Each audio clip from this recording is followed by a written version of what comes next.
afternoon. Sorry about that, the technical difficulty that we had. Resulted in our getting started this very late. Council, can you take us through what the day would look like and witnesses that will be coming, so we have an idea of what the hearing summer would be? Please go ahead. Good afternoon, Mr. Chairman, and good afternoon to you all. We apologize for the technical difficulties we had this morning. For the rest of the day, we expect to have two witnesses. The witness of yesterday, Mr. Dembadem, will continue his testimony. We expect that it would last about an hour and a half or two at most. Sagar, could you indicate whether that is to be expected? Yes, perhaps about that 2 hours at most. Good. And thereafter, we would have another witness who would testify to some discrete issues. We expect that that witness would also complete his testimony today. So we'd have a new witness tomorrow. Splendid. Thank you so much for that. Before we start our proceedings, I ask our religious leaders to offer prayers. Imam C, you have the floor. أعوذ بالله من الشيطان الرجيم بسم الله الرحمن الرحيم الحمد لله رب العالمين الرحمن الرحيم مالك يوم الدين إياك نعبد وإياك نستعين اهدنا الصراط المستقيم صراط الذين أنعمت عليهم غير المغضوب عليهم ولا الضالين وإن تستفتحوا فقد جاءكم الفتح نصر من الله وفتح قريب وبشر المؤمنين بسم الله الرحمن الرحيم قل والله أحد الله الصمد لم يلد ولم يولد ولم يكن له كفوا أحد بسم الله الرحمن الرحيم قل أعوذ برب الفلق من شر ما خلق ومن شر غاسق إذا وقب ومن شر النفاثات في العقد ومن شر حاسد إذا حسد بسم الله الرحمن الرحيم قل أعوذ برب الناس ملك الناس إله الناس من شر وسواس الخناس الذي يوسوس في صدور الناس من الجنة والناس إن الله وملائكته يصلون على النبي يا أيها الذين آمنوا صلوا عليه وسلموا تسليما صلى الله تعالى عليه وعلى آله وصحبه وسلم تسليما سبحان ربك رب العزة عما يصفون وسلام على المرسلين والحمد لله رب العالمين. Shukran, Imam C. Bishop Adiko, you have the floor, please. Thank you, Chairman. Lord God of power, of grace, of compassion, of love and forgiveness, and of judgment, we continue to ask for your Holy Spirit's power to guide and direct the sittings of the TRRC. Help each and every one of us and the whole Gambian nation at large as we go through the sittings to bring out the facts and help us to be able to discern truth from falsehood. And at the end of the day, we pray that you will make us to become people that love one another, that are concerned for the total well-being of all who live in this land. This we ask through Christ our Lord. Amen. Amen. Thank you very much, Bishop Odiko. Council, shall we get started with the witness? You have the floor, Council. Good afternoon, Chairman. Good afternoon, Commissioners, and good afternoon to members of the public. We are ready to proceed with the witness. Hello, Mr. Witness, can you hear me? Yes, Council, I can hear you. Okay, very well. I can hear you also loud and clear. Thank you very much for coming back, and we must apologize sincerely for making you wait the entire morning. We apologize for making you wait the entire morning because of the technical difficulties we've been experiencing. I hope you had a good rest and you're ready to proceed with your testimony. No problem, Council. You're welcome. Thank you very much. May I just give you a brief recap of some of the, sorry, Mr. Chairman, but there's the echo. I'm experiencing the echoes. Hello, Mr. Witness. Can you hear me? Hello. Okay. Yes. I think it's much better without the without the headphones. Yeah, I'd just like to give you a brief recap of what we did yesterday. During the first session, you gave testimony, and I also gave you a recap of everything that you had said during your first session, during the second session. And this is the third session we're having today, today's hearings. And before we go on to that, may I just give you a recap, perhaps, of the salient points that you had mentioned in your testimony during the last session we had yesterday. During the last session, you continued to explain to the Commission about some of the challenges and difficulties that you had as a National Assembly members, including, some of the threats you faced, intimidation at the hands of the NIA, at the hands of the President and other members of the executive. You also mentioned certain political scandals and how the executive basically dealt with that, and how MPs were threatened by some of the utterances that were made.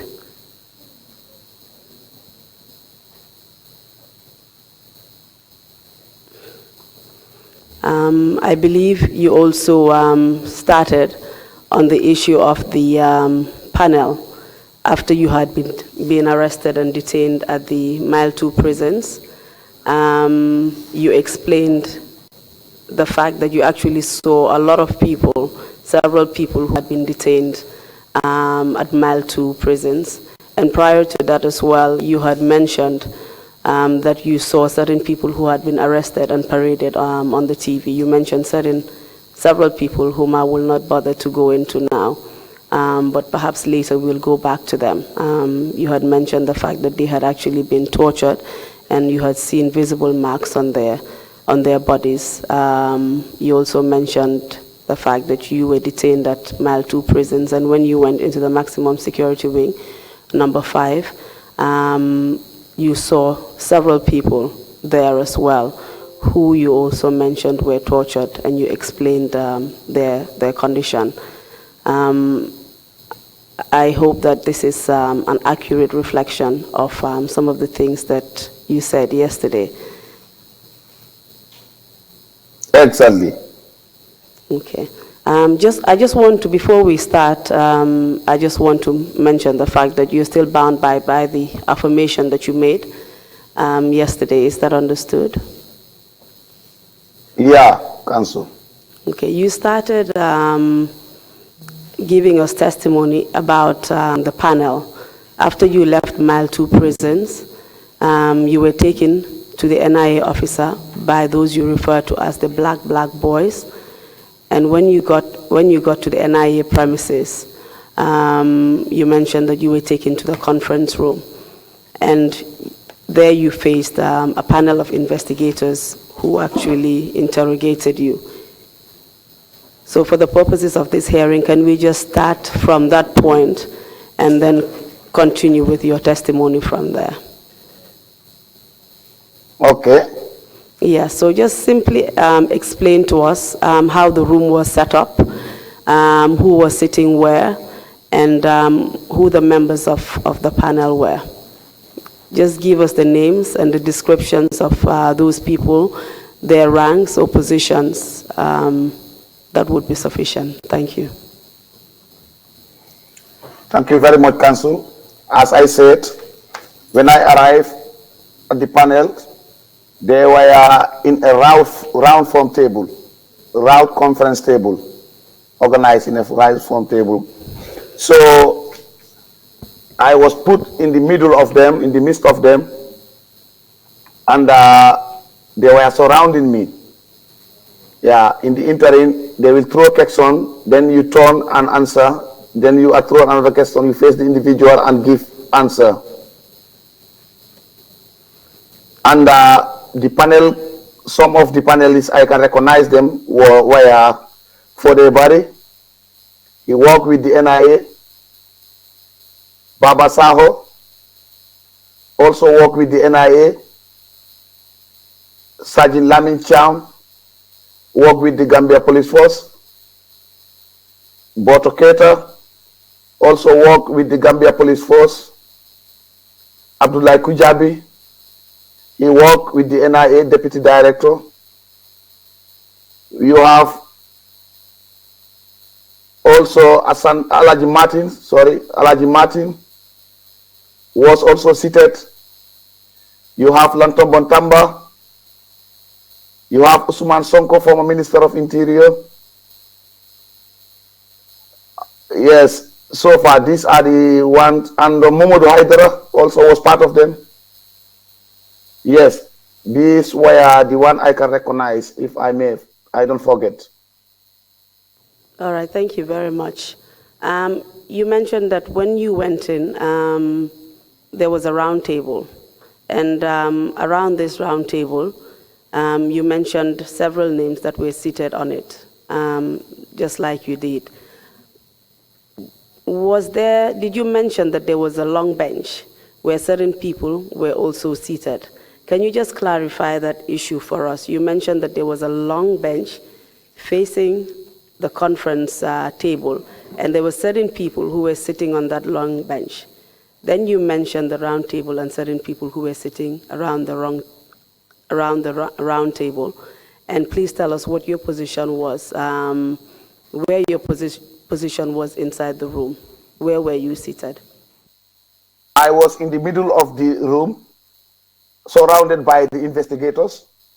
Then beside them, at the back of the investigators, we have a long bench. That long bench was seated by the then Deputy CDS, Lanton Bontamba, Usman Sonko, Musa Jammeh, and Alaji Martin.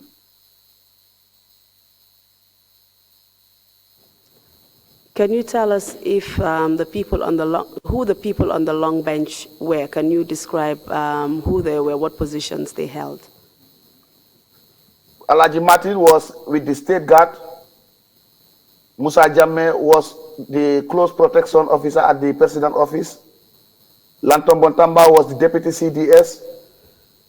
And Usman Sonko was the Minister of Interior then. And the people who were sitting round the table, were they different from those who were sitting on the long bench? Just for the sake of clarity. Yeah, to me, I think it was not different because they also post questions. They throw you questions. Sometimes they make comments. Yes.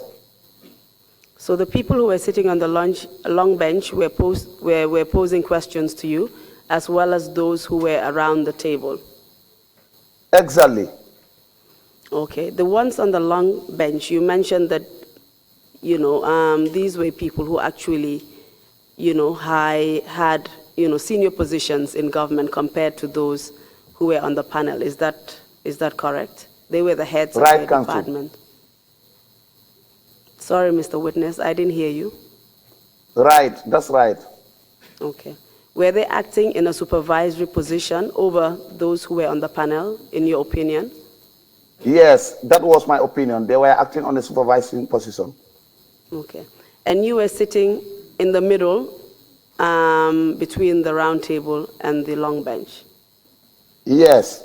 Were there any other people in the room apart from those sitting on the long bench and around the table?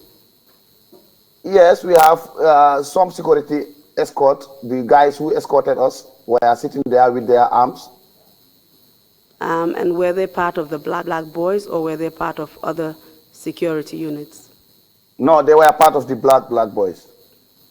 Okay. Who did you mention was the head of the panel at the time? I will assume here Fodebari was the head because I saw the file on his desk where he was sitting. Can you repeat the name of the head? Fodebari. Okay. And you mentioned that he was an ex-NIA operative who had been dismissed but later brought in to head the interrogation. Is that correct? That's right. Okay. Please tell us what happened when you sat down. When I sat down, Fodebari asked me, do you know your reason of being here? Okay. I said, no. He said to me, it is about the aborted coup. What do you know about it? And what role have you played? This is why you are brought here. I said to him, I have no knowledge about this aborted coup. Besides that, I was all over at the provinces attending workshops. So definitely, I don't know anything about this coup plot. Then he said to me again, we have been informed you were given money and transport to go and look for marabouts for these coup plotters. I said to him, who is that individual? He said that was Ablaye Njai and Ali Job. I said, no, that is not true. They said Ali Job said he did give me vehicle and money to go and look for a marabout for them so that the coup can succeed. I said that is never a true. Ali Job once borrowed me a vehicle. The purpose of that was for me to go and attend the Tabaski prayer in my constituency, because then I have a small car and the delegation I was going with were huge. That was the reason I borrowed him a double pickup cabin. Besides that, definitely, he never gave me anything. Again, Fodebari told me that Ablaye Njai did told them that sometimes in February, he did call me. I said to him, I am in the provinces coming back in the combos. Right now, I am in Panchang village, rushing towards the ferry. But if I come, I will tell you we are up to something. I said to him, no, that's not true. My discussion with Ablaye Njai was this. He did come to my home. Door was locked. Then he called. He gave me a call and asked me, where are you? I told him my stepdad passed away. I went to attend the funeral. But right now, I am on my way coming. I am at Panchang area. And I am in a haste to rush before the last ferry will close behind. I said that was my discussion with Ablaye Njai. Apart from that, we don't say anything else. Yes. Can you tell us what, sorry, Mr. Witness, can you tell us what your relationship was with Ablaye Njai and Ablaye Job before we move further? These two were both my best friend, close friend also. Ablaye Njai, I can say we were from the same village. We grew up together, do everything together. So definitely our relationship was very cordial, and we were just like brothers, the same mother and father. Ali Job likewise. He was also a very close friend to me. And our relationship definitely was very cordial. We do everything, sometimes everything together. So that was our relationship. However, you were saying that the accusations leveled against you and the interactions you were accused of having between Aliu Job and yourself, as well as, Aliu Job, as well as Ablaye Njai, between yourselves and them, at this point in time, was actually not accurate. Was very accurate, very, very accurate. There was no problem. What I meant to say was that the accusations at the NIA at the time about the interactions that you had with them and the monies that exchanged hands and you going to Amarabu and all of that, were these accusations true? at the No, time? that was totally false, Council. That was totally false. Definitely. Please tell us what happened after that when you responded to the allegations and denied them. Then that was when Momodu Haidara, the Director of External Affairs, Director Internal Operations, sorry, told me that you are the greatest liar I can ever come across. I told him, why do you say so? He said, all what you said here is not true. And if you don't talk, time will come. You will want to talk to us. By then, our doors are closed. And this Momodu Haidara, Director of External Affairs or Internal Affairs, did you say he was External Affairs or Internal Affairs? No, he was the Director of Operations at the Director NIA. of Operations. Of which institution? By the NIA. Okay. And what did you understand him to mean by that statement that you were unwilling to talk at that point, but there was a time when you would want to talk and you would not be in a position to talk to them? Definitely, Council Biden. I don't know what he meant by that statement. So I was worried. I don't know what that means. Kindly tell us what happened after that. After that sort of conversation, then Baba Saho instructed the arresting team, that is the Black Boys, to return me back to mile 2. That was how I was taken back to mile 2 again.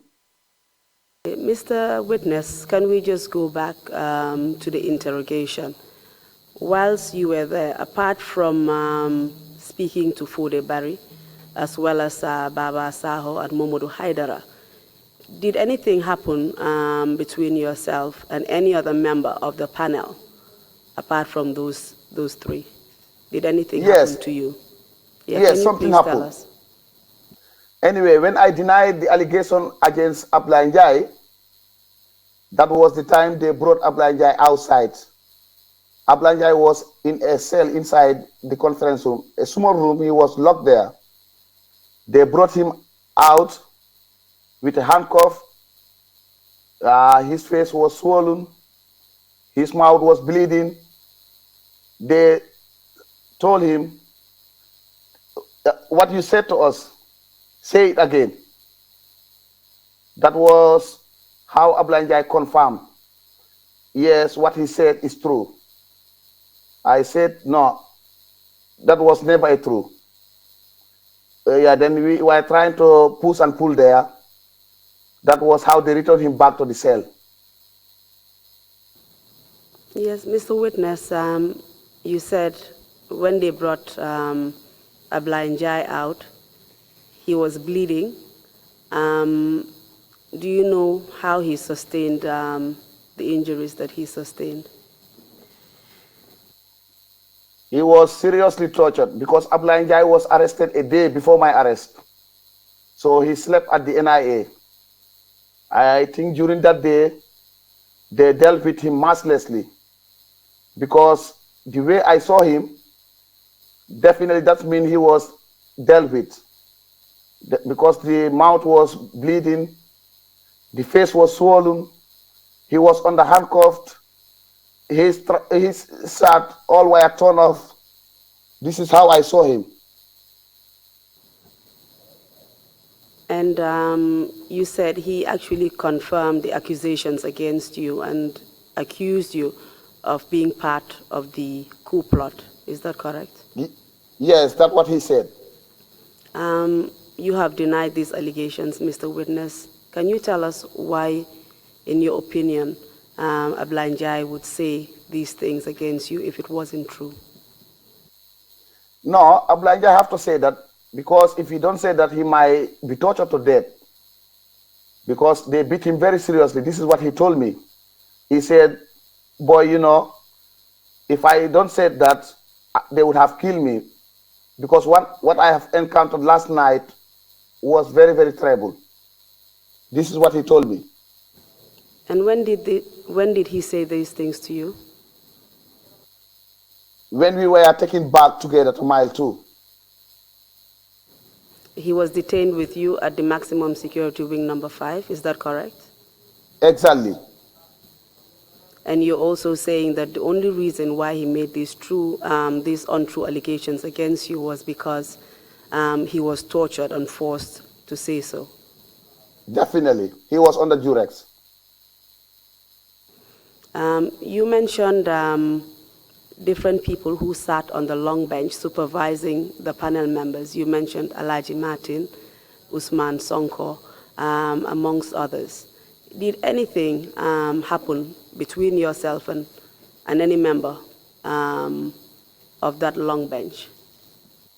Yes, when I was trying to argue with Mamadou Haidara about, yes, you are the great lies, I say, why you say so? Then I saw Alaji Martin get up. I thought he was going out towards the door. He was moving towards the door. All of a sudden, he came at my back. That's the time he gave me a very nasty slap. I fell down with my handcuff. Then Fodebari told him, no, Alaji, don't spoil our investigation. Leave him. Alaji Martin's response was, then let him talk, otherwise I will kill him. You're saying that Alaji Martin got up from his chair and moved towards the door. And you thought he was about to go out when he came from behind. You did not see him coming and gave you a slap that knocked you off your chair. Yeah, definitely. That's what happened. And you said at that point, Fodebare interrupted him and asked him to stop and said he was actually spoiling your investigations. And Alaji Martin responded to say that you should talk, otherwise he would kill you. He made a threat to kill you, is that correct? Exactly, that's what he said. And then Usman Sonko also altered a word. Usman Sonko did say, look, Honorable, if you have leaked this coup, you would have been made minister, appointed as a minister. I said, but then I never know about this coup. How can I leak it? So this is what Usman Sonko said. And you had confirmed earlier on that Alaji Martin was the leader of the Black Boys at that time, is that correct? Yes. And can you please tell us what had happened between yourself and the Black Boys in the vehicle prior to you coming to the NIA? Yes, immediately when I boarded the vehicle at the prison reception, under my handcuff, then that was the time they just throw me inside the vehicle. Three to two, no, it was 3. Sit behind. That's how they started punching me, giving me big blows before we reached at the NIA. Some were slapping me behind. So that's how we went to reach the NIA. On arrival at the NIA, if you enter at the gate, at your right-hand side, that's where I meet Alaji Martin and his group, jubilating, drinking kana or sum. Yes. Mr. Witness, these Black Boys, or otherwise known as junglers, you mentioned yesterday, do you know what their function is? Anyway, Musa Jami did tell me, because when I arrived, he said, Honorable, don't run. If you run, they might shoot you and kill you. Then I said to my mind, there was never a bill that came in the House of Parliament we approve that give special unit the lancing to kill. So how can they kill me? This is what I have in my mind. I was definitely having this in my mind. But then I say, no, I will not run. How can I run? I am on handcuffed and these people are surrounding me. Do you know what this group were known for? Yes, these people were the assassin team, and they were known for torturing Yeah. And it is correct that your torture in the car was just a prelude of what was to happen later on. Exactly. Kindly tell us what happened after you were interrogated by the panel. What happened next? What happened next was that Baba Sako instructed them to take me back to mile 2. And who took you back to mile 2, and what happened during the journey to mile 2? That is the same black boys, the arresting team. And on our way going, that's also where they started beating me until we reached at mile 2. What were they using to beat you?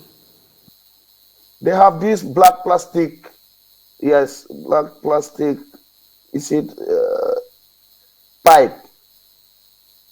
Some of them have these daggers, ropes, and all kind of things. They were arms with all kind of things. So, but definitely, what they were beating me was with this black pipe, the hard one. You mentioned Ablainjai when you were at the NIA premises.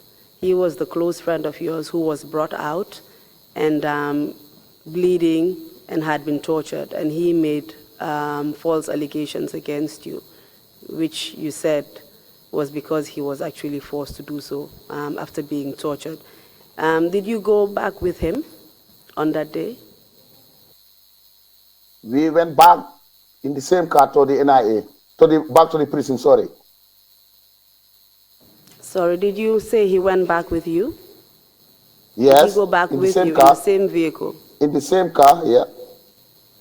And what happened when you got to mile 2?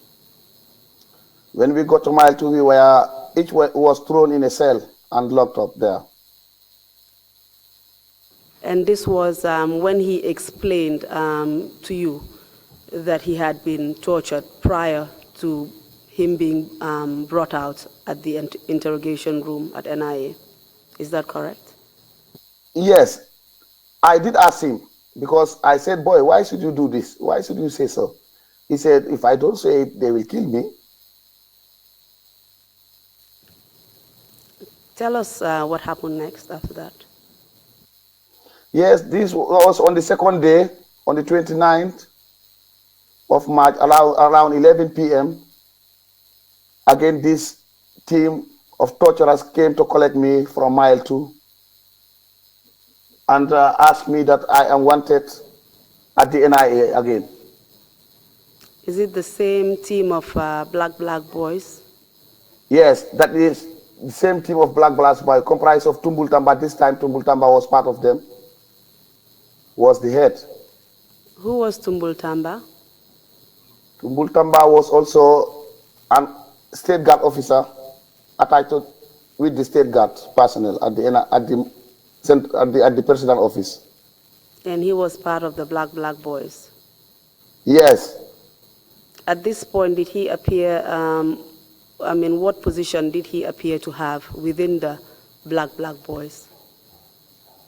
No, Tumbul was the one supervising the torture when they were torturing us. He was the one supervising on that day. So he was leading them on that day? Yes. Please proceed. Tell us how you got to the NIA and what happened when you got there. Okay, when I arrived at the NIA, again, the panel told me that you need to write your statement. That was on the 29th of March. Yes, around 11 p.m. They said, write a statement, write all what you know about the coup. Yes, so I don't write anything. They said, then let me go with Lamin Cham, Sergeant Lamin Cham, to get my statement. I went with Sergeant Lamin Cham to a small room within that conference room. He was getting my statement, asking me my involvement in the coup plot. I said, nothing. I don't know nothing about it. Yes, then that's where he went again out and told the panel he is not complying. I was sitting there alone After some times, Ismaila Jammeh came with a statement. He said I should sign the statement. I said, no, this is not my statement. I cannot sign it. He said, you have to sign it or I cut your hand. He was having his bayonet then. I refused to sign the statement. He just took the bayonet and stabbed me on my right hand at my elbow. He said, if you don't sign it, I will cut your hand. Yes. And did you sign it? The statement was never signed. Did he go through with his threat to cut your hand with the bayonet?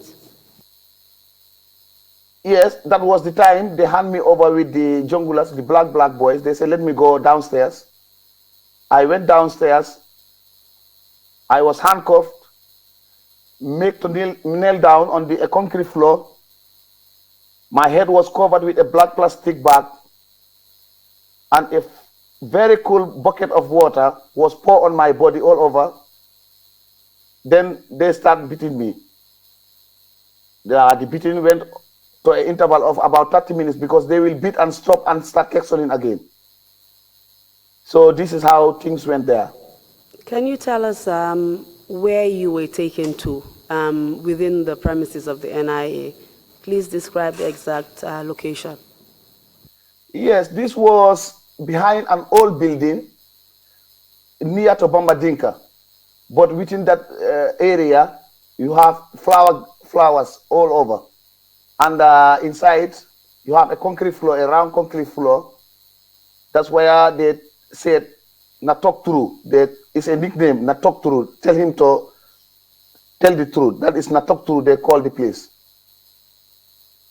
That's where they take me. Thank you. I just want to take you a little bit back. When Sergeant Lamin Cham was taking your statement, you mentioned that he went back to the panel and told them that you were not being compliant. Is that correct? Yes. Okay. When you just testified, you did not inform us that the panel was around on that particular day or that you were taken before the panel. Can you please clarify that point?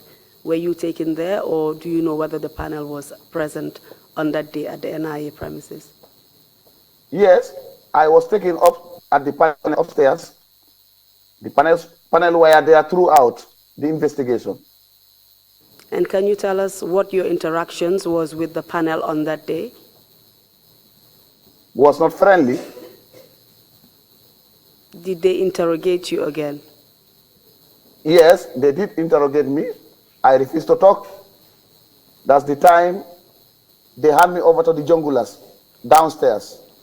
Can you tell us whether... those people... My apologies, please proceed.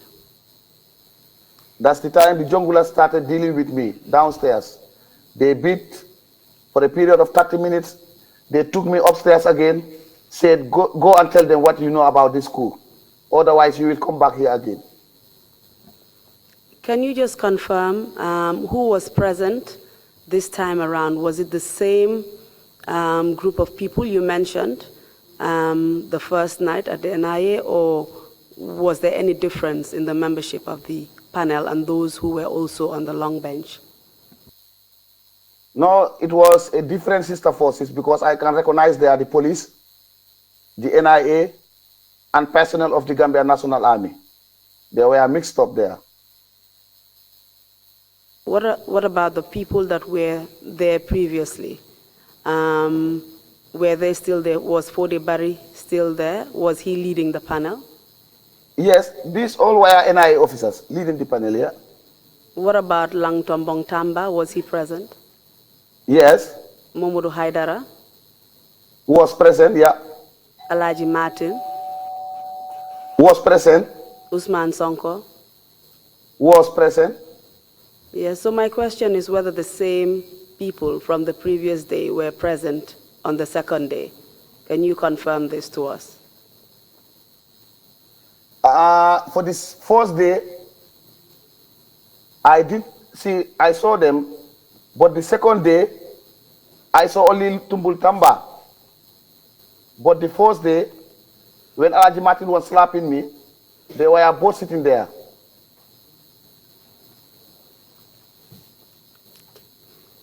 And you said that this panel, after you were tortured, that you were brought back to the panel and you were forced to say something, to make a confession, and you refused, and they took you back again downstairs for further beating.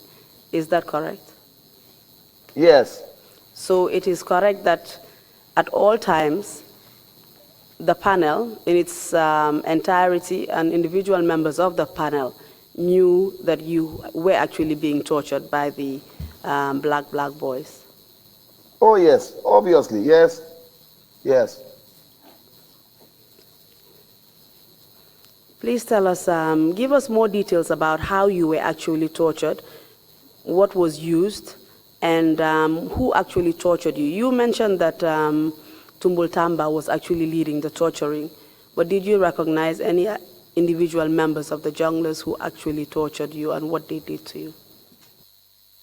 Yes, the torturers. My torturers were Tumbul Tamba, Captain Musa Jamme, Michael Sankoria, Malik Jata, Ismaila Jamme, and Bora Koli. This I can recognize. At this point, who was the director of the NIA?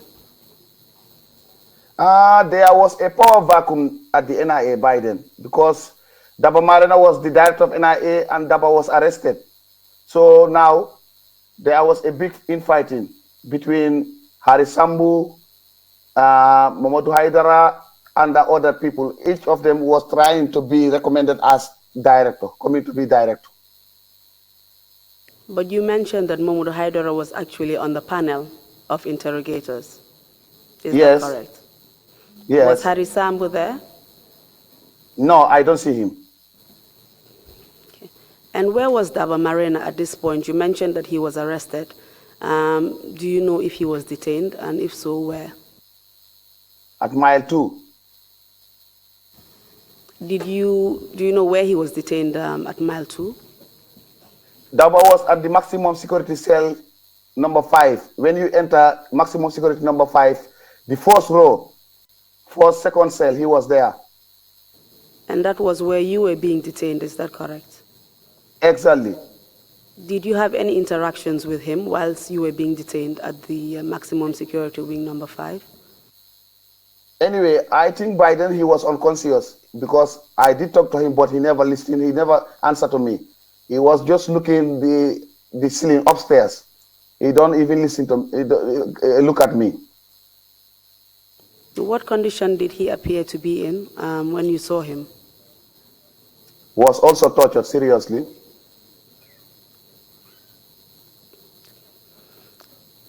Can we go back to your torture?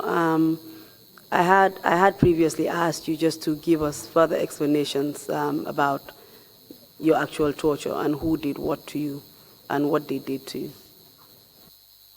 Okay, as I said, I was escorted downstairs. When we arrived at the torturing chamber, they did say to me, kneel down on the concrete floor. I knelt down with handcuff. Some of the soldiers brought this plastic bag, black one, put on my head, cover my head, somebody holding it, and I can remember a full bucket of water, very cold water, was poured on me, and then the beating start. When they beat for some times, I will hear the voice of Musa Jame telling them, hey, Alabula, Alabula, that is, hey, stop it, stop it. Then he said, Honorable, come, tell me, what do you know about this? Then I will not respond to him. And he will again tell them, come and get him. And who was this Musa Jame? Musa Jame was the PPO at President Office. And he was the Musa Jame that you earlier mentioned in your testimony? Yes, commonly known as Mali Mungu. Apart from your own personal torture, did you witness any other torture at the NIA? to other people? Did Ye- you witness other yes, people being tortured? yes. I did witness the torturing of Omar Fall. I did witness the torturing of Mustafa Low, the torturing of Aliou Low, the torturing of Ustaz Usman C, the torturing of Lai Conte, the former KMC mayor, the torturing of, who else again was there? Yes, Amadi Sow also. I did witness that, yeah. I saw all of them being tortured there at the NIA. You also mentioned other National Assembly members that had been arrested, detained at Mile 2, and who were also previously tortured when you saw them. Did you see them again at the NIA? People like Ramzi Diab, people like Mustafa Diba, and another member of parliament that you mentioned, 3 of them. Did you see them again? Yes. Omar Baru Kamara also was seriously beaten. After just my beating, that was Omar next. Omar Baru Kamara. Then Ramsi Diab, I saw Tumbul Tamba instructing the boys to pour water on him. Then he will hold the hair of Ramsi Diab, put inside the barrel of water for some times, and remove the head. This I can tell you, I saw it at the NIA. Tumbul Tamba was doing this to Ramsi Diab. Then Sirif Diba also came after they tortured Per PJ Mendy, Captain Per PJ Mendy. Sirif Diba was the next guy, that is Sirif Mustafa Diba. Can you please repeat what they did to Mustafa Diba? They did beat him very seriously, slapping him. I saw they kicked the old man. He fell down. It was very sad, definitely. And then the beating start also. What about Umar Ubaro? Umar also was beaten, shouting on top of his voice, "Woy Alben Fala, I have done operation. Nambalo be muneleti." This is what he was saying. Can you please tell us what that means in English? That is, he was shouting on top of his voice, "You are going to kill me, you are going to kill me. I have just done operation. All my body is inserted with irons. Be careful." This is what he was saying, telling them. You also mentioned other people, Omar Ba. Can you tell us what happened to Omar Ba? Which Omar Ba? Did you mention Omar? Omar Fall, yes. Yes. I did saw Omar Fall, Ismaila Jammeh, he told Omar Fall, your leg, put it on top of this block. So Omar Fall put the leg on the block. He wanted to cut his leg. Secondly, also, he just brought his dagger and hold the bat of Omar Fall Keita. He cut everything. This I can witness. So just that we're clear, you mentioned Omar Fall and not Omar Ba. Is that correct? Yeah, it's Omar Fall. Omar Fall. Yes. Okay. Can you please repeat what happened to Omar Fall, please? Omar Fall, Ismaila Jammeh was the one torturing him. Ismaila told him, "Let me have your legs." He put his leg on top of a block there, on a block. Then he wanted to cut the leg of Omar Fall. Omar just rose and removed his leg. Then he came again, hold his back, and cut it with his knife. Yes. His back was cut with a knife. Yes. And what happened when that was done?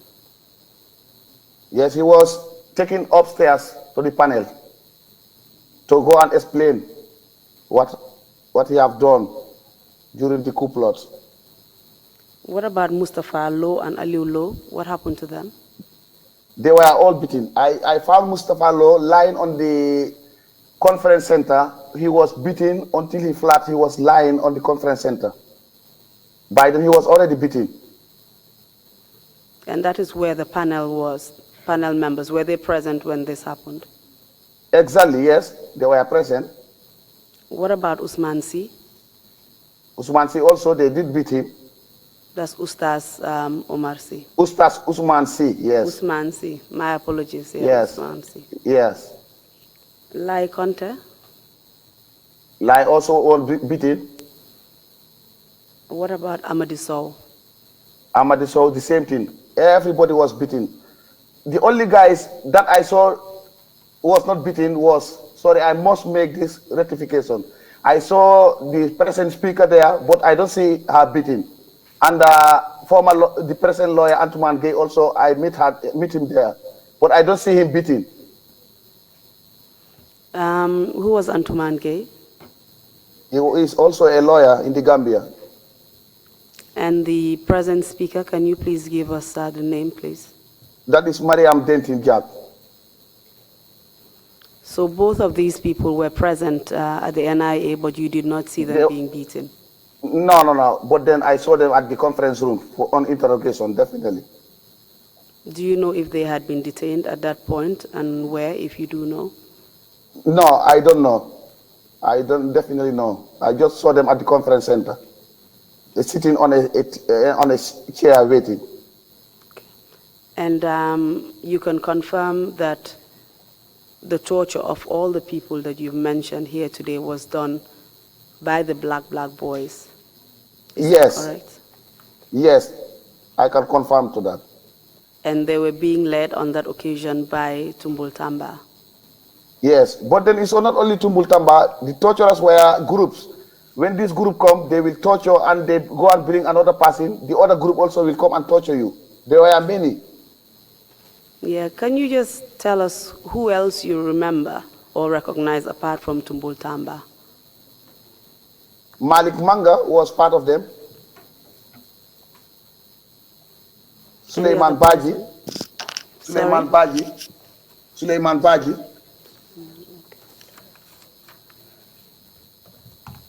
Noah Baji. Sana Manjang. These people, and Pa Malik Jata, the brother of Babukar Jata.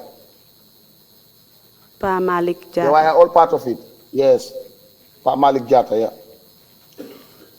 Do you know where Alaji Martin was at this point? No, on the second day, I don't know where he was, definitely. Okay. So after you were tortured and you saw all of these people tortured, what happened next?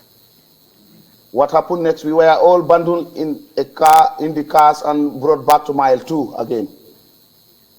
And they came to collect other people also. That was a routine. The whole day, the whole day was a continued torturing of detainees. And you were returned back to the maximum security wing number 5? Yes. And you said they collected other people and took them to the NIA, is that correct? Yes, but that was around cell number 4, I think, where Tamsir Jase and Ali Job were. Please repeat the names. Ali Job and who? Tamsir Jase. And Tamsir Jase, yes. Ali Job was the former Accountant General. Tamsir Jase was the former Director General of Immigration. And you can confirm that they were taken to the NIA, is that correct? Yes, definitely, I can confirm to that. And can you tell us how you know this? Because when they called them, I had their name being called. The list was called. Officer Tal, where is the, Biden Tal was the officer. They asked for Officer Tal, where is the cell for Tamsir Jase and Ali Job and other people? They call in names. And was Officer Tal a prison officer or a military officer? Yes, he was the one at the main gate registering detainees going in and out of the prison. Were you present when Tamsir Jase and Ali Job were brought back? No, I was not present. Do you know what happened to them after they went to the NIA? Definitely, I would not know. You've mentioned, you know, all of you people who were actually arrested and detained for being involved in the coup attempt. What happened to Nur Cham? Do you know what happened to him? He was alleged to have been the ringleader, and there were reports that he had actually absconded, and they were looking for him. Do you know what happened to him eventually? Do you know if he was ever caught? No, Nduchambu was at large. He was never seen. And during my asylum in Senegal, I did saw him once in Chess. So he managed to escape? Yes. Kindly tell us what happened after you saw Aliou Job and Tamsir Jassi taken to NIA. What happened next at Mile 2? Anyway, they were brought back, but I know the following day, the way I saw them, they were not working normal. So I have the belief that they were tortured also. Because the way how they were working, there was a problem. Let's just seek some clarification, because you just told us that you actually hadn't seen them before. That was the first day. That was the first day. Okay, so when did you subsequently see them and assume they had been tortured? The second day we were all taken together. Very well. So tell us what happened after that second day when you had been tortured together with all these other people you mentioned. What happened next? They brought us back to Mile 2, Central Prison. And did you spend the day at Mile 2 on that day? Did you spend the night there? Yes. Yes, we did spend the night there. How long were you detained at Mile 2? I was detained there for 1 year, 9 months. And after you were tortured on this particular day, were you tortured on any other day subsequent to that day? Yes, any day when they take somebody else and he happened to mention your name, they come and collect you and again confront you with the individual and torture you. That was how they do it. Can you tell us, if you remember, on how many occasions they came to collect you from Mile 2? I was tortured on 2 occasions. You were tortured on 2 occasions? Yes.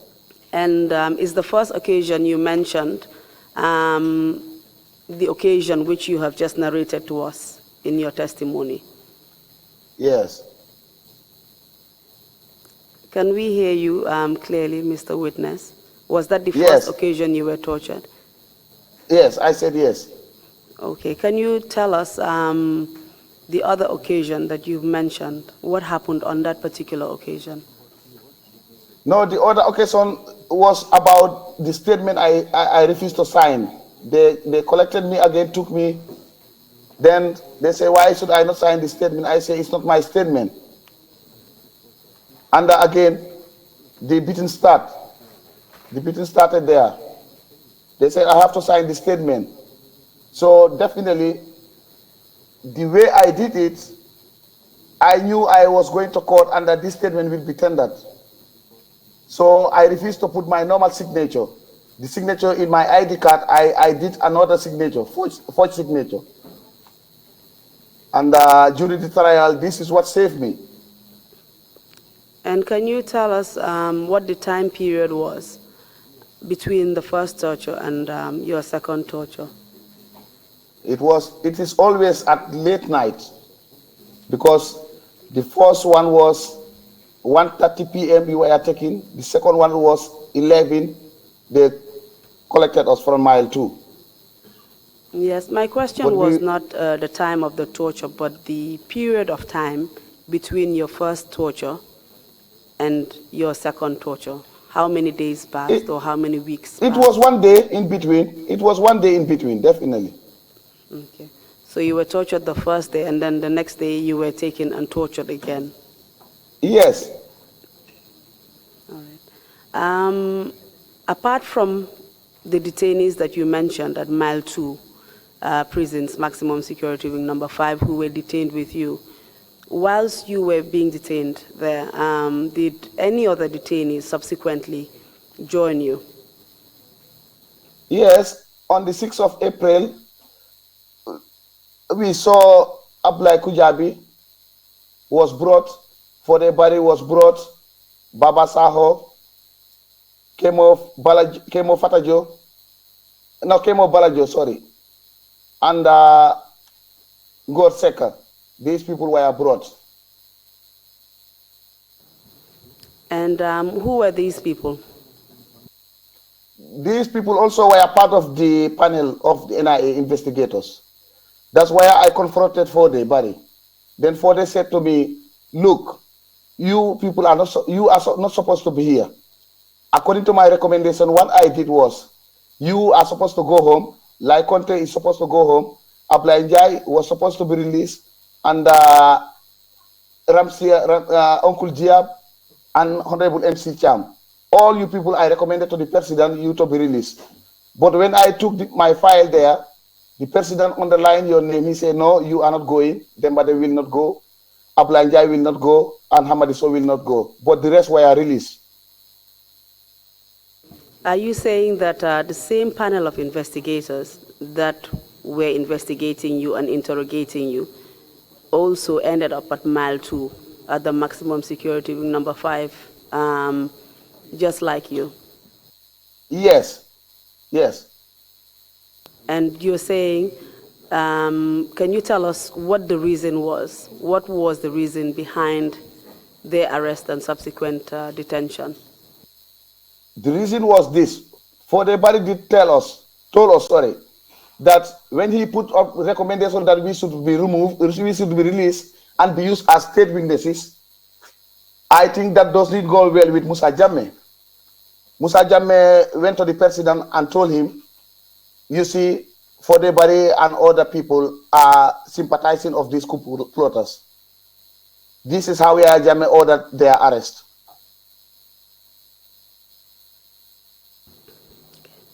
And what happened when they joined you there at Mile 2 prisons? What happened next? Yes, that was how we started collecting information from them.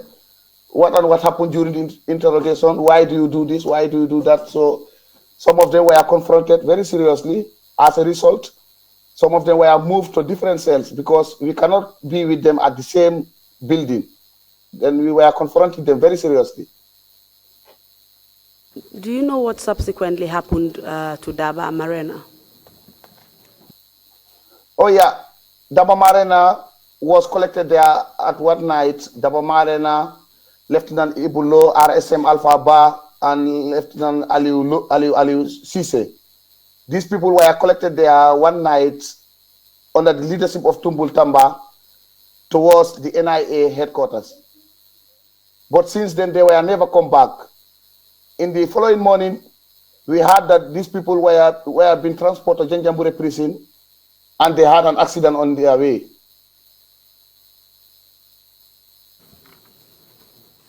And did you receive any other information subsequently about what happened to these people that you mentioned? Yeah, the information was that these people were killed by the junglers. They were taken and killed. This was the information we received. And you have already confirmed to us through your experience that Tumbul Tamba, who led them out from Mile 2, was one of the leaders of the junglers, the assassination team. Yes, that's right, Council. And subsequently they disappeared in his custody. Exactly. Correct. Yes.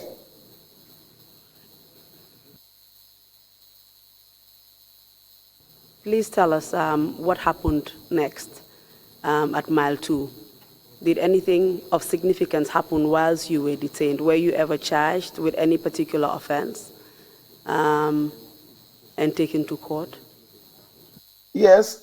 After sometimes, I can say after 3 weeks, the police came to the prison with some intelligence agents, including Fali Jabang, who was then military intelligence officer at State House. I forget to mention, Fali Jabang also was part of the panel. Thank you. So they came to the prison and brought us outside. We were taken to the reception room, and as a result, we were charged. But first, I was not charged. I went back to my cell and waited. After 3 hours, they came, Lamin Cham and the others came and said, Musa Jame said they should charge me.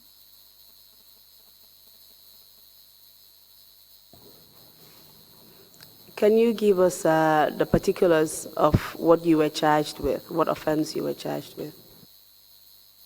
I was charged for treason and conspiracy. Can you please repeat the charges? Treason, charge 1, conspiracy, charge 2. Treason and conspiracy. Yes. Sorry, would that be conspiracy to treason? Exactly, conspiracy to commit treason, yeah.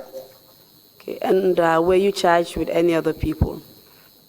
Yes, we were all charged together, all those detainees inside there, apart from Lai Conte, Honorable MC Cham, Honorable Omar Baru Kamara, and Uncle Diab.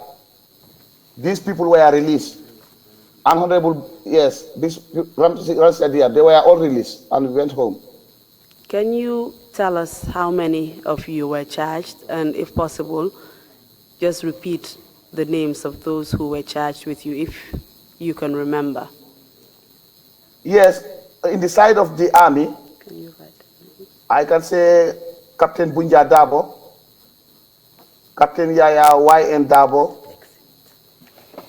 Captain Per P.J. Mendy,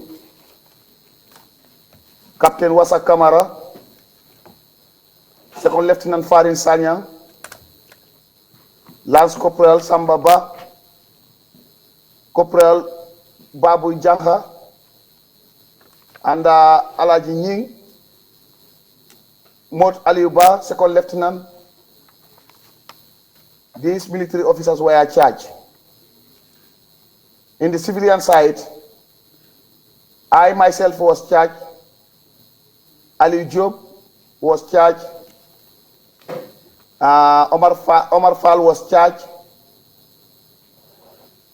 and yeah, we were the 4 civilian charged. And do you have any record of or information of these charges and the fact that you actually went to court? Was it reported anywhere? Say it again. Was it reported in the media that you were taken to court and charged with these offenses? Exactly. It was reported in the media, yes, and said all over the radio. Yeah. Do you have a record of it? Do you have a copy of the newspaper that it was reported on? Yes. A copy of the newspaper is there on Observer and The Point and Foria. They all publish it. Do you have a particular paper that it was reported on that you had in your custody? A particular paper? Yes, particular newspaper. No, the newspapers I have was that during the trial, at the end of the trial, when I was accused and discharged, and others were jailed. These are the records I have. Okay. Have you provided this to the commission? Yes, Madam Counsel, I have done that. Thank you, Mr. Witness. Mr. Chairman, we would like to include in the record a copy of the Observer newspaper dated Friday, the 10th of August, 2007, showing the witness being charged and taken to court. Request granted. The exhibit number is 0054. Thank you.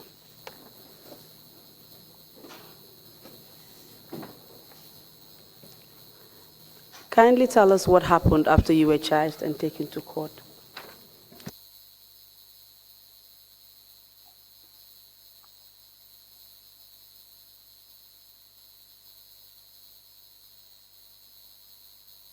Sorry, Mr. Witness. Please carry on and just tell us what happened after you were charged and taken to court.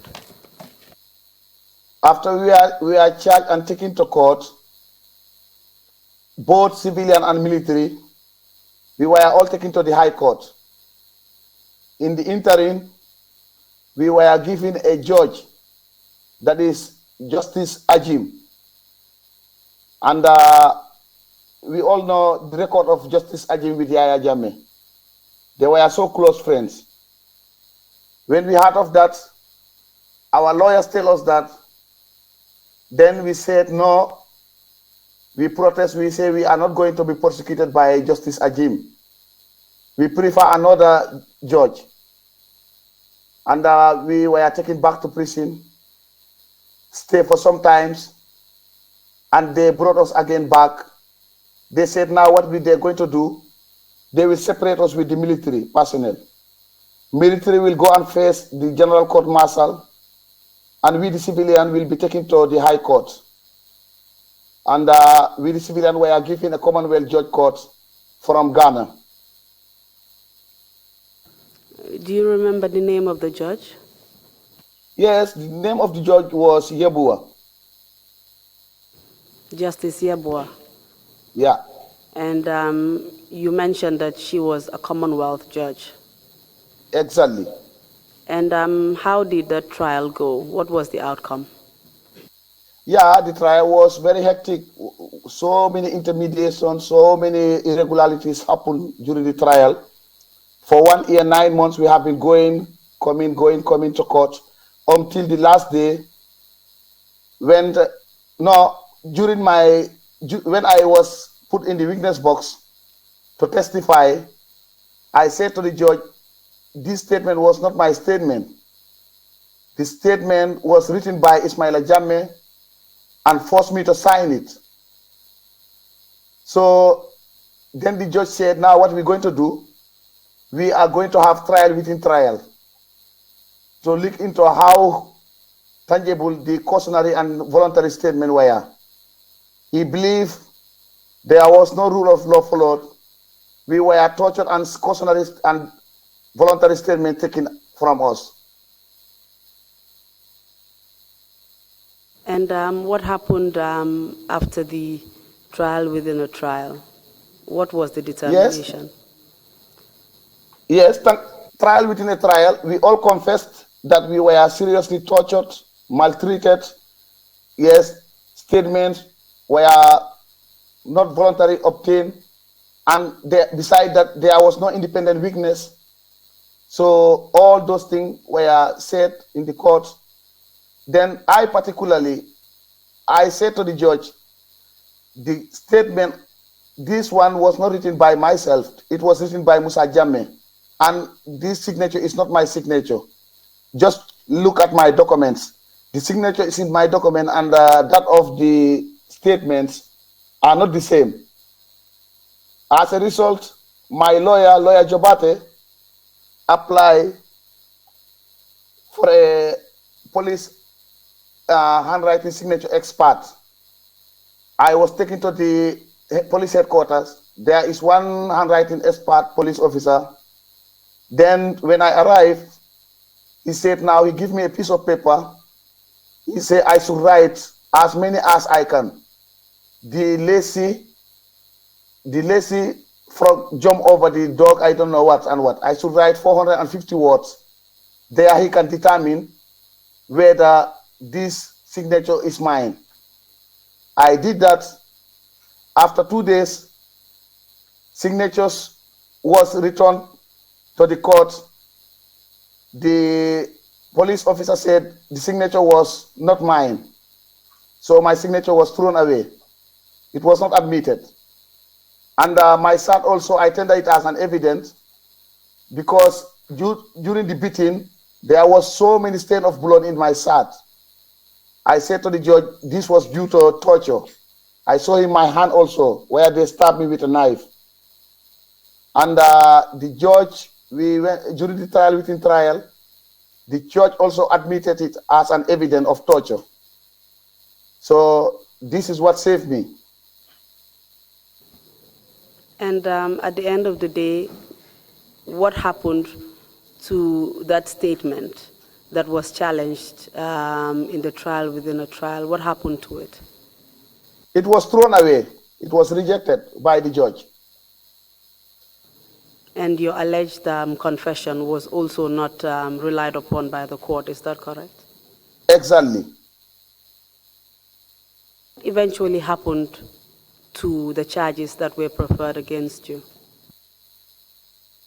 Yes. What happened to the case eventually? Yes, what happened to the case after the end of the trial? Yeah, a verdict was done. I was accused and discharged, and other people were convicted and sentenced accordingly. So during my acquittal and discharge, I also was rearrested again and taken to prison again. Lieutenant Omar Koli said they cannot leave me to go home until they give order from the big man, boss. Okay. Can you tell us who this big man or boss was? That is Yaya Jammeh should give order for me to be released or not. And who said that to you? That was 002 Koli, Lieutenant Omar Koli. No, 002 Koli, second warrant officer 002 Koli. Was he a prison officer or part of the military? No, he was part of the military, but the liaison officer between Mile 2 and State House. So you were saying that after the trial and you were acquitted and discharged because you were found innocent, you were still taken back to Mile 2 instead of being released to go home? Exactly. But can we go back a little bit, because during my stay in Mile 2 also I encountered a very serious sickness due to the torture I have encountered also. Very well, Mr. Witness. You can do that. I was admitted for a period of 6 months in prison because of the torture I went through. I was vomiting throughout the day. I vomit a full bucket of blood. Was taken to the hospital. The doctor refused to admit me, saying that I am a security detainee. I should not be admitted there. I should be admitted at the prison infirmary center. So the Cuban doctors told them he's in a very critical situation. If you take him back to the prison, he might die there. Leave him here for 72 hours, we observe him and see. But it was never accepted. And when did these complications arise? During what period did these complications arise? This was nearly before the end of our judgment. Was 3 months before judgment.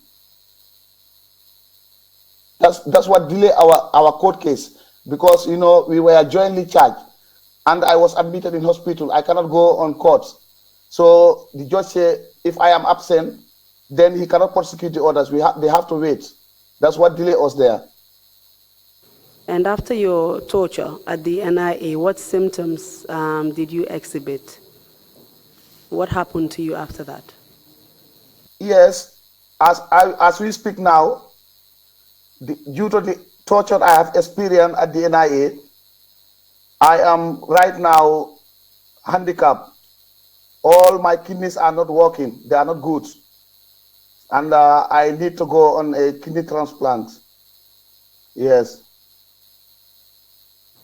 Can you please just clarify that for us? Can you just give us further details about exactly what is wrong with your kidneys? Yes, the kidneys are malfunctioning, and they are at a very bad stage now, according to doctors here, that the only solution is for me to get a new kidney, otherwise I can't make it. So this is how we are now. Is there any connection between your kidneys, the state of your kidneys now, and the torture that you suffered at the hands of the NIA? And if yes. so, tell us what. Yes, Counsel. I can fully remember during my torture, there was a kick Ismaila Jammeh gave me on my back. I definitely realized there is something happening, because automatically I feel dizzy and nervous. I don't know what's happening. Then 2 days after, I get sick and started vomiting blood. Yes, so I realized that he have done something internally in my body. And where were you eventually diagnosed? This started in Senegal when I went to Senegal, but Senegal don't diagnose me properly. They just said, you know, refugees, you always do these kind of things just to get papers, that you are sick, you are that, you are this, all kind of words I have been said there. Maybe I was looking for papers to go to Europe. I said, no, I think I am sick. Definitely, I was not like this. I was a very active man. Yes, so if I tell you I am sick, I am sick. I need a radio and know what is happening in my body. But they say no. So automatically when I was resettled in the Netherlands in 2008, June, I went to the hospital and they started monitoring me. And that's where they have seen that my kidneys have been damaged, tampered with. And you say that both kidneys yeah, it's are two affected. of them. Two of them are affected, yeah. And what is the likelihood of getting a kidney donor? Yeah, hopefully I have get a donor. My brother, the same brother, the mother and father brother, is willing to give me one, and arrangements are on the way. I think very soon he will come over. And right now, what is the state of your health? Now I am seriously sick, very, very sick. Can you tell us what you're going through?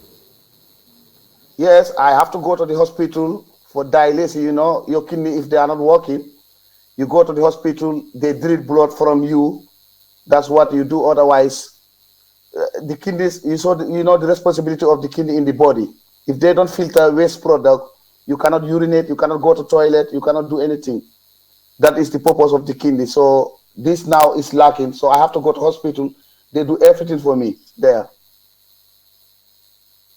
And do you have any medical documents to prove this medical condition that you have mentioned? Yes, I did send them to the investigating team. We will follow up. And I have a copy of them here. Very well, we'll follow up with that. Mr. Witness, let's just go back to after the trial. You mentioned that they failed to release you and they were waiting for instructions from the president, Yahya Jammeh, to do so. So were you taken back to Mile 2? Yes, I was taken back to Mile 2.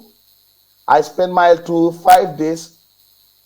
Then the directress of Mile 2, then as Auntie Rose, she was the head of the prison wing at Joshua. She was transferred to Central Prison Mile 2 to head the prison. She was going around on a familiarization tour, meet me in my cell, and she said to me, what are you doing here? I said, I am released, but they have brought me back here. They said they have to get order from Oga for me to go home. She said to me, look, call your people and you pack your things, go home, because I cannot keep you here without a warrant or a court order. If they want that, let them take you to the NIA, detain you there, or take you to a police station and detain you, but not in the prison here. This is how she released me. Please tell us who Oga is. You mentioned a particular Oga. Who is that? That is Yahya Jammeh, they mean. Yahya Jammeh was Oga.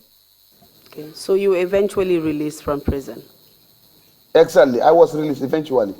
So I went in. So when I was released also, personnel of the NIA and State House, some personnel came to me. They said they wanted to take me to Yahya Jammeh for me to go and apologize to Yahya Jammeh, to tell him, anyway, this was just Satan. I am sorry, I will never do such things again.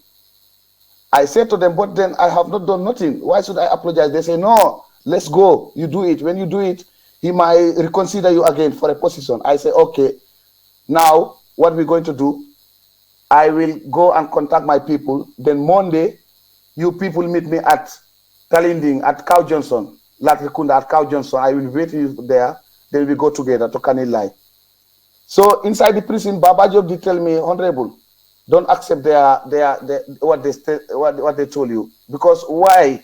These people will take you up to the bush. They burn the car, you die there, and they pronounce that you have accident on the way when going to Kanilai. Don't do it. I said, thank you very much, Honorable. I will do what he said. Then immediately when I was released, I went into hiding. Yes. And where were you hiding? And did you remain in the Gambia after that? Yes, I was hiding in my sister-in-law compound. My wife, her sister, I was hiding in their compound in Bitik Yasin. Yes, they were looking for me around the provinces. They thought that I will be going to the provinces because I am from the provinces. But I never go. I just went into hiding. After 5 days in hiding, I decided one Saturday to go to Senegal. Please tell us who was looking for you and what happened when you went to Senegal. That is these junglers. They were looking for me, wanted me to go to Yaya Jammeh and apologize. This was their mission, they said. And I never agreed to that. This is why I ran away and went to Senegal to seek asylum. Did you eventually get asylum in Senegal? Yes.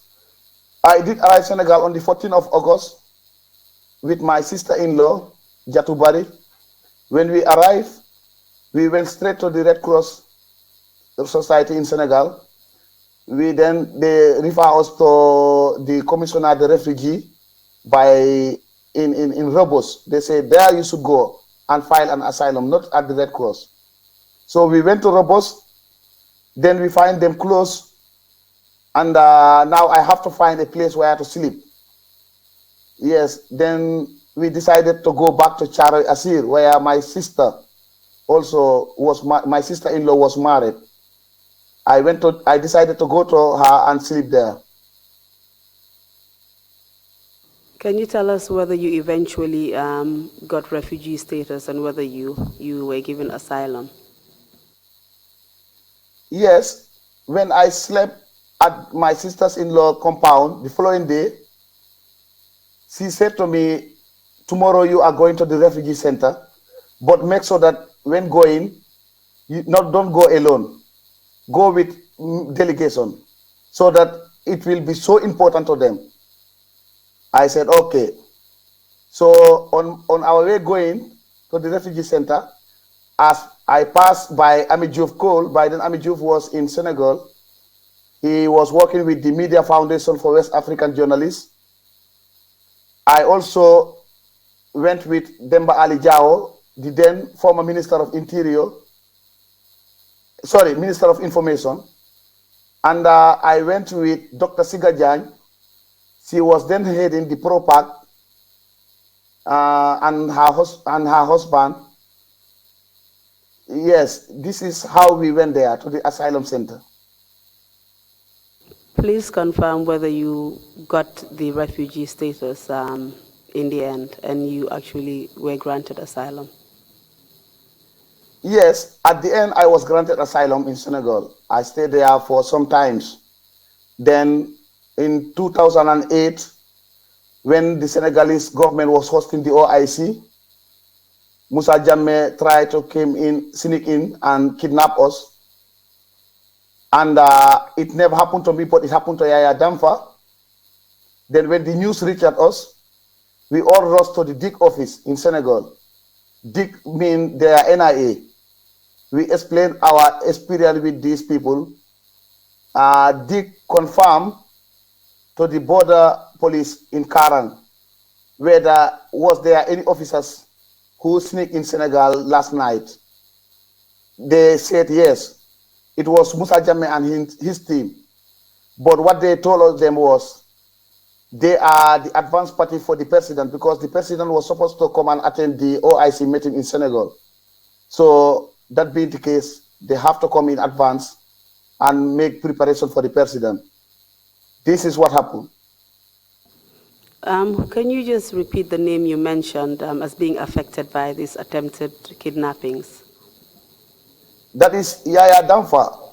Yaya Damfa was a journalist working with the Amnesty International, and they managed to locate Chief Ibrahim Mane when he was detained in Sarangai. Yaya Damfa was the one who leaked it to the people that he saw Chief Ibrahim Mane in Sarangai detained. So since that, the government don't find it very well with him. So what happened with Yaya Damfa in particular? Just briefly, we are running out of time, unfortunately, but if you can just briefly tell us that, please. Yes, what happened to Yaya Damfa was, then we all went to report to the UNHCR and tell them our ordeal with these people. And from there, then they said, now, for you to stay here is not safe. What we're going to do, we are going to relocate you to a third country. So for me, I was brought to Netherlands with my family, and Yaya Damfa was taken to Sweden with his family. My question was he kidnapped? No, he was not kidnapped. When they attempted, he shouted. When he shouted, the whole area come out. Then these people boarded their car and went away. And how did they attempt to kidnap him? They came and were shouting his name. Yaya, Yaya, we have a person for you from the Gambia. You see? And who was this? Who was shouting his name That and was, who had come? That was Musa Jame and his team, gang of kidnappers. Okay. Finally, Mr. Witness, just tell me what impact. I mean, you've already, covered that area partly about the impact on your health and on your life, your experience, has had. But if you have anything to add on that, kindly tell us before we wind down the hearing. And I hand you over to the commissioners for questioning. Thank you very much, Madam Counsel. As you may know, in my family, I was the breadwinner of the family, and it affected me both internal and external. And my wife also, as you may know, she was working to help me. And during my arrest, she also went into hiding in the bush. I don't know where she was. It also affected my life and my children's life. So it was definitely a terrible thing on me. Whenever I ask anybody about my wife's condition, they will say, we don't see her. So I was in a dilemma, and I have definitely suffered a lot, plus this sickness. But thank God, all of a sudden, after one time, then I heard the voice of my wife was calling me from the United Kingdom. By then she was there. I said, thank God. I thought that you have been killed also. But she said, no, I managed to escape. I went through C4 area to Casamance, Senegal. Then I took a flight. Yes. Thank you, Mr. Witness. I will now hand you over to the commissioners for any questions they may have. And you will also, depending on the chairman, be given an opportunity to give your final words. Mr. Chairman, may I hand over the witness to you for questioning? Thank you. Thank you very much, my counsel, and thank you very much, Honorable Dem, for your testimony. Truly sorry on behalf of the Commission, the difficulties you had to endure in the hands of security agents of the Gambia. I have just one question, but before that, actually, wish you all the best in your endeavors to get kidney transplant. I hope everything goes well for you. Thank you so much, Mr. Chairman. Yeah. Quick question. During your initial arrest and the detention, were there any efforts made in the House, in the National Assembly, to address your situation, your plight? Were there any efforts there that you know of? No, Mr. Chairman, there was no effort made, no effort. In fact, they were so reluctant for me to communicate with them. Yes. Thank you very much, Commissioner Carr. You have the floor, followed by Bishop Adiko. Thank you. Thank you, Mr. Chairman. I have two questions I want to ask. The first is, did your family know what happened to you? Because we've had testimony from previous witnesses who've told the commission that their families didn't know what happened to them when they were detained. Did your family know what happened to you, or when exactly you were detained? No, Mr. Commissioner.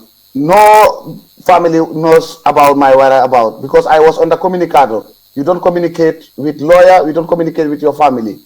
So that was how things were.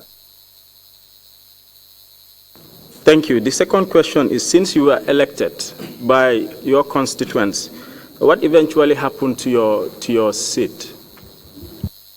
Anyway, I term myself still the bona fide member of the National Assembly in my constituency because since my arrest and detention, I have never been expelled from the party. I've never been, there was no by-election conducted in my constituency. So I don't have anything, no papers to indicate that I have been fired or expelled from the party. So I don't know how things went, but then this is where we are now. Thank you, Mr. Chairman. Thank you. Bishop Odiko, you have the floor, followed by Commissioner Jones. Thank you, Mr. Chairman. Mr. Dembadem,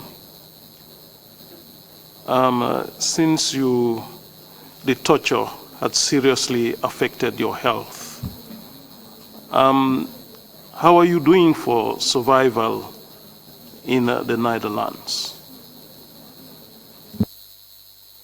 Thank you very much, Commissioner Bishop. Anyway, as you may know, in the West, when you were walking and you fall sick, still now you are paid because you get it during your working period. So that means I am still paid. Yeah, that's how I survive.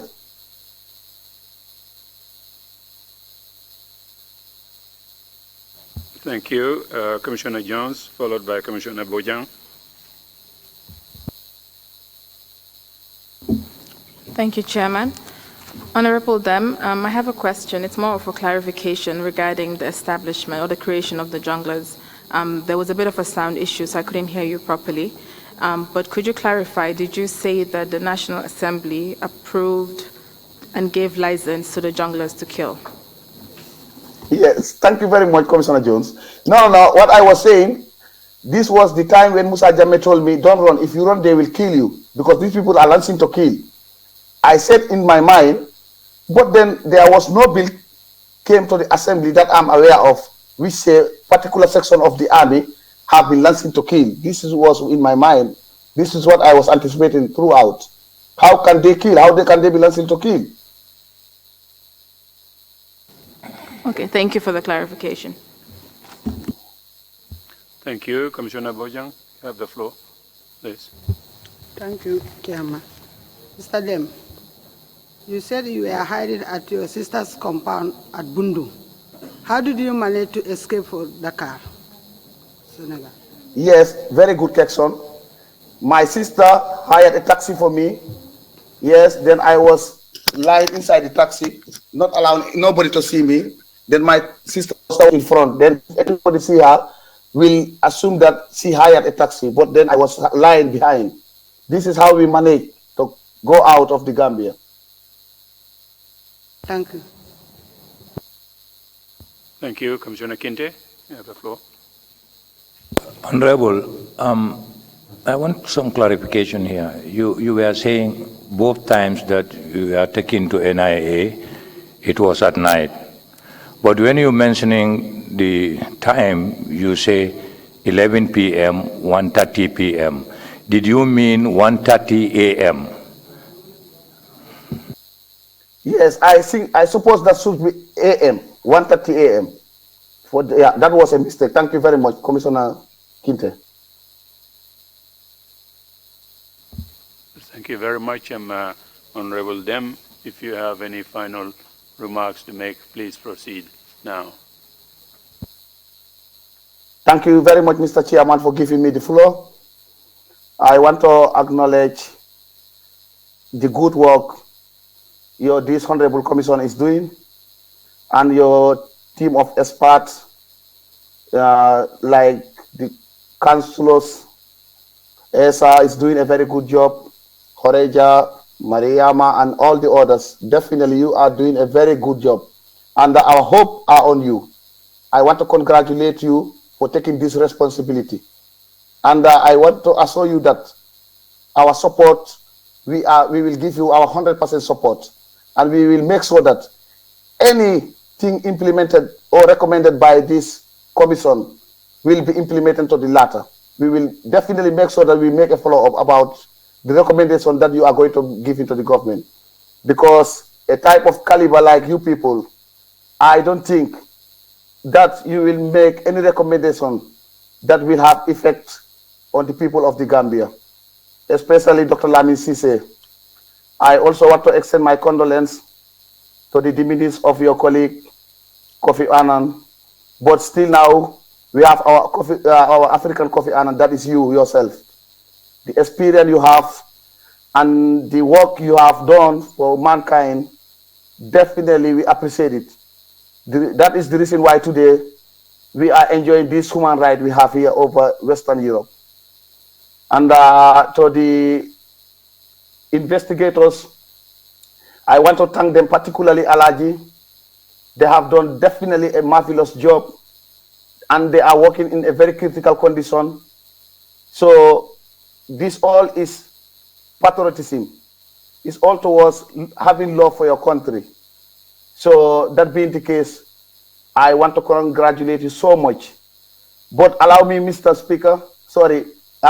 Chairman, to thank also my wonderful wife. I have here a wonderful wife. During the struggle, we definitely experienced a lot of difficulties. And in the interim, many gallant soldiers have fallen down. And may God accept their and grant them highest Janatul Firdausi. Any day you remember, there is a demonstration we organize. My wife will sit in the kitchen 24 hours cooking for the guest. And also Nafinjai, my sister. So these people, I cannot go without congratulating them. I want to congratulate also the Gambian journalists for working in a very difficult condition. Even though it was difficult, people were not coming of volunteer information. But then they will try and all time feed us information. In the diaspora here, I want to congratulate my foot soldiers. These foot soldiers definitely enable me to do my work, to do the struggle I was doing with Yaya Jammeh here very well. Anytime we apply a permit to conduct a demonstration or submit evidence at the International Criminal Court, we were welcomed and allowed. Yeah, in the absence of these people, definitely it would not have been possible. So we want to thank the entire legal team at the ICC and our lawyers, plus our foot soldiers here who were behind me. I must mention their name, Mr. Chairman. Allow me, please, just 1 minute to mention their name. These were Mr. Silaba Samate, myself, Lamin Saddam Sanyang, Lamin Jaite, Abdoulaye Dabo, Basir Ndour, Mutar Jallo, and Lamin Baro, import and export. This make our struggle here very easy for us. Any support we need, definitely they will accord it to us. And also not forgetting Alaji Kijera, they all contributed towards this struggle. So that being the case, I want to thank you so much. And also thanking our able journalists here in the diaspora. I must mention Panderi Mbaye. He also definitely dedicated his whole life towards the struggle. Panderi Mbaye also is a patriotic citizen. Thanking also the Fatu Network Radio, the Gainakos, the Mafantas, and the Kebaros. These are all patriotic journalists who contribute immensely towards the struggle. Without these people, it would have been difficult for us. And not forgetting my sister also, Ndeta Fasose, we were together in Senegal and she went to Mali. She also contributed immensely, definitely, towards the struggle. And Mr. Chairman, with your permission, I want to take a leave of you. Thank you so much. Thank you very much indeed, Honorable Dem, and thank you also for the kind words addressed to me personally. We owe you an apology also for the medical condition that you're in, to have a very late start, making you sit for hours and hours waiting for us to solve this technical problem that we have here. But we thank you enormously for your kind and very wise concluding words, and wish you all the best. Council, we will take a 30-minute break and come back. Is the next witness ready? Or yes, where are we? Mr. Chair, the next witness is ready. The next witness is ready and waiting. Right. So can we take a 30-minute break? Is that okay? That is perfectly fine by us. Splendid. Thank you very much. Let's take it. Meeting is adjourned.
Fear over electoral rigging rocks Zimbabwe as the country. Yesterday, after listening to Prime Minister May's assessment of the state of the negotiations,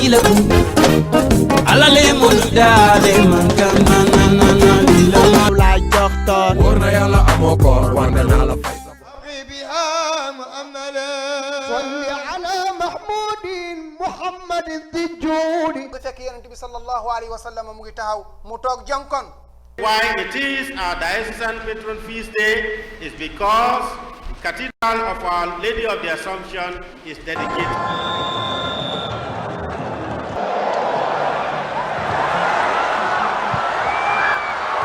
Do not have it in their mindset or in their psyche that we are playing against Algeria.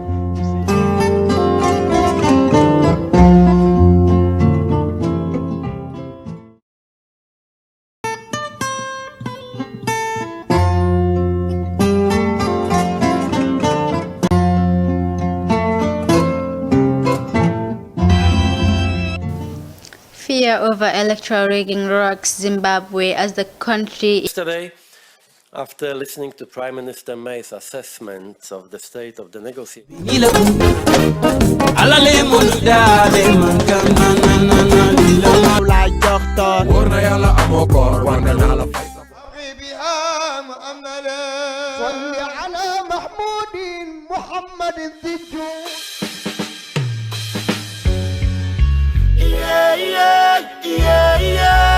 Africa the continent, Africa mama the continent, Lord, that's why we shall always be around, no matter the changes of time, coming from an ancient days up to now, as the steps of the most high. No, we no afraid of no one, but God alone, who's worthy to take my life, and if it's not Him, there is no one can protect us from His wrath. For all those who live in a frustration, tell them better days is ahead. Oh Lord, for those who perpetrate tragedies of war and crime, judgment coming on the head. And all the kids of prejudice, the poor and the meek, tell them justice shall prevail. Oh Lord, yeah. And all the wrong things they want people to get used to, the type of illusion they try to execute. Men can be so dark, think of how to stay alive, living conditions so hard, pushing to the extreme side so restless thinking causing your perspective to slide. As if things we know as good no longer seem right. But after a long night of darkness, you open the sunlight. The uniqueness of God is nature is so sublime. If they can move mountain, don't you ever.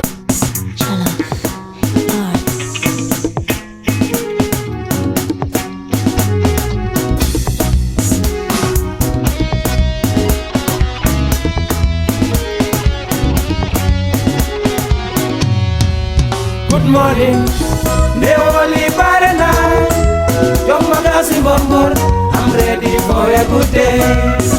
Morning, Neoli Barana, Young Magazine Bombor, I'm ready for a good day. Lima de Melike, Yamala Fafeka, Madali Nuyo, I'm ready for a good day.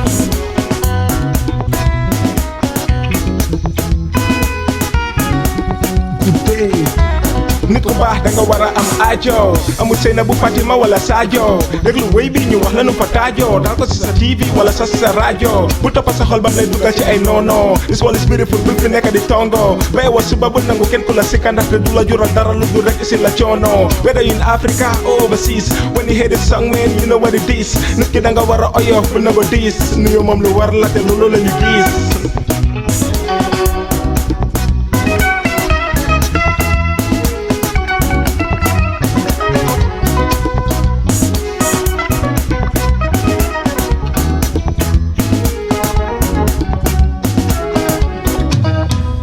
Good morning, Neoli Barana, Young Magazine Bombor, I'm ready for a good day.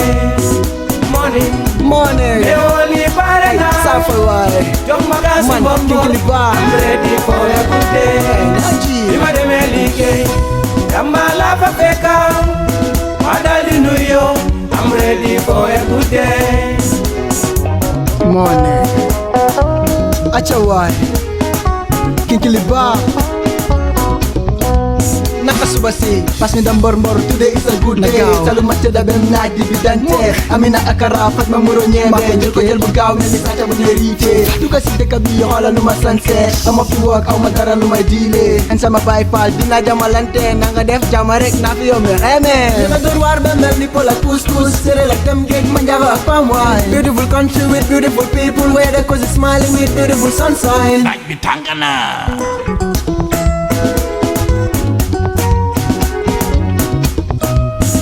jóge liggéey jaar si elu baba ànd ak moom ci gelefa ataaya si ambiance bi watale et nuyu naa leen Ding Kokono Happy Lancaster man fonk naa leen Bena Kotu black and white bëgg naa leen Birikama Benno di road man sargal naa leen Willingara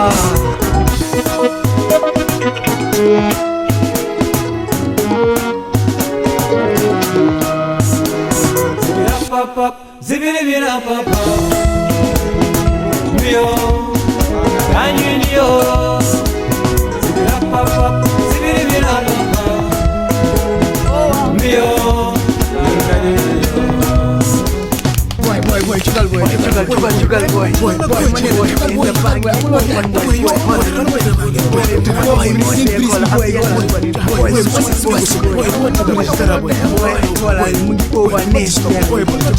Amina, mana jama muro ñewe fofu. Hey, ki ma ko jiitu de. Boy, man akara la buga boy. Dede nanka rek yeen ñep di ngeen am inshallah. Nanka rek.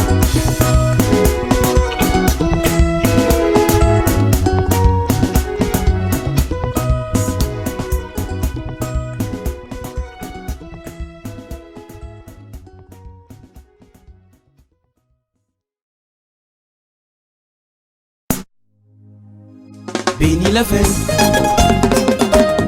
Beni la fen Ala le mun shobe man kan na ila mai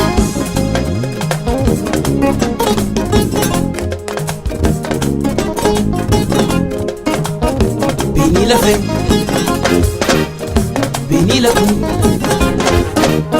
Ala le mun dale man kan na ila mai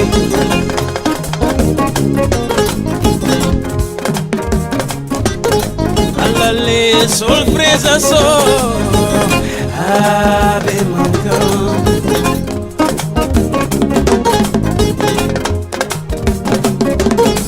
alale mametia so ave mancam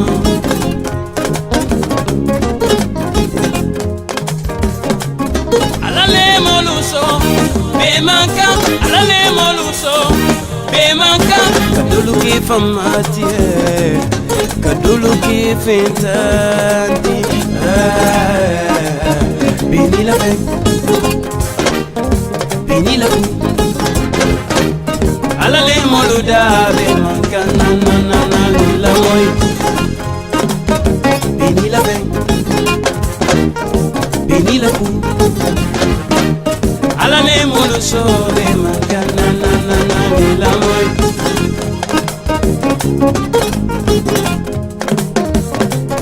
Bio, bio,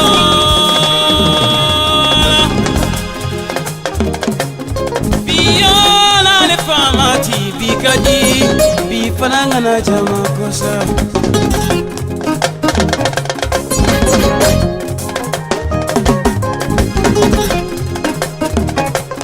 Dani kabo bikadi kunu netambira Nikunu matama hobi kono bitate ikono jani banyuma ke akalomba ye mama dunyana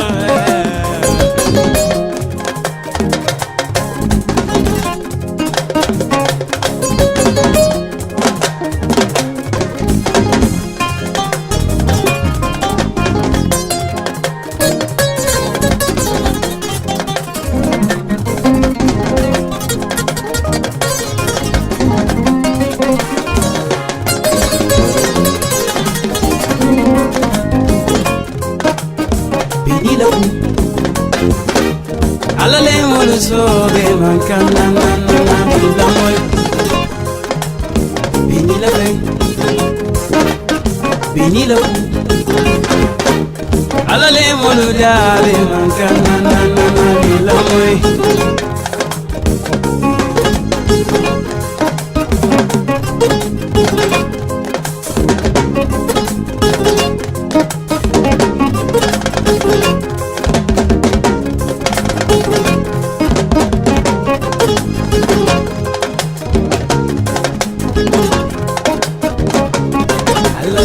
beso ena alale fati se imiteto anapa ena langana java sirima amina tajalo marimo ena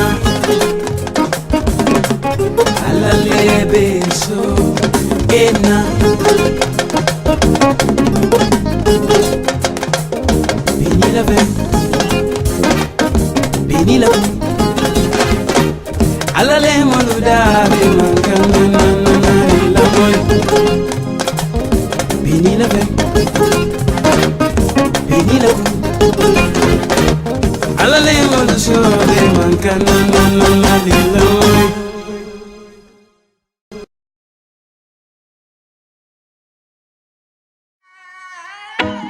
Oh Lord, yeah.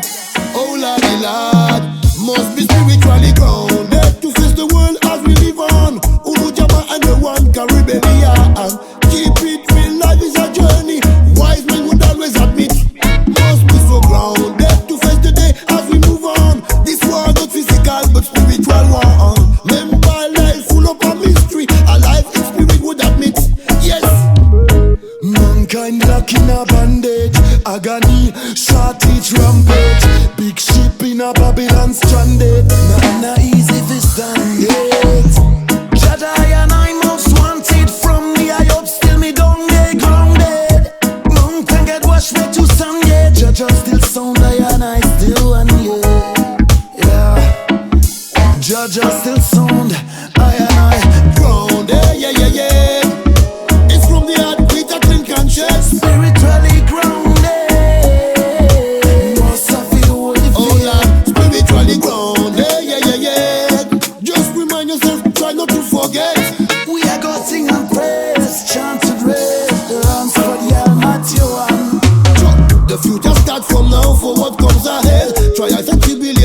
casse, je te teste. In any circumstance, faut se